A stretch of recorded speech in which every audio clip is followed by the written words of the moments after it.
Hi everyone. In today's tutorial, we will show you how to handle the delivery process in Zoho Books. Managing delivery properly, whether we are processing sales, handling delivery challenges, or tracking shipments, helps us stay organized, improves customer satisfaction, and keeps our inventory and accounting records accurate. Let's get started. In your Zoho Books dashboard, we go to Sales and then to Sales Orders. We click the sales order, and here we can see the sales. As we can see, the expected shipment date is due in 3 days. Now, we will update this. If we want to mark it as shipped, cancel it, or choose how to handle the delivery, we just apply this here. Now, this sample is our sales delivery. If it is ready to ship, we can mark it as shipped by clicking the 3 dots here.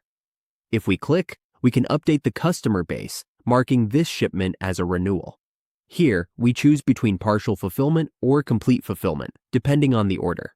If it is complete, we click Complete Fulfillment. If it's partial, we click Partial. For example, let's select Partial Fulfillment. The quantity is set to 2.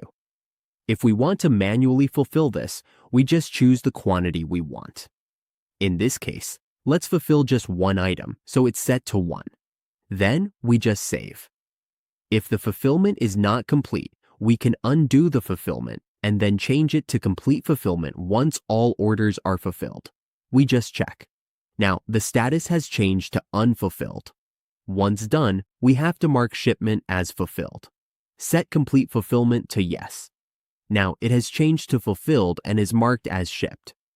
We can also send the invoice to our customers so that both sides have records of the invoices. Simply click the Send email, select the customer, and click Send. We should double-check to make sure the details are correct. Then, just send and the customers will receive the sales order. That's how we handle delivery in Zoho Books. Make sure to review the delivery status, link invoices, and inventory updates to ensure everything is correctly recorded.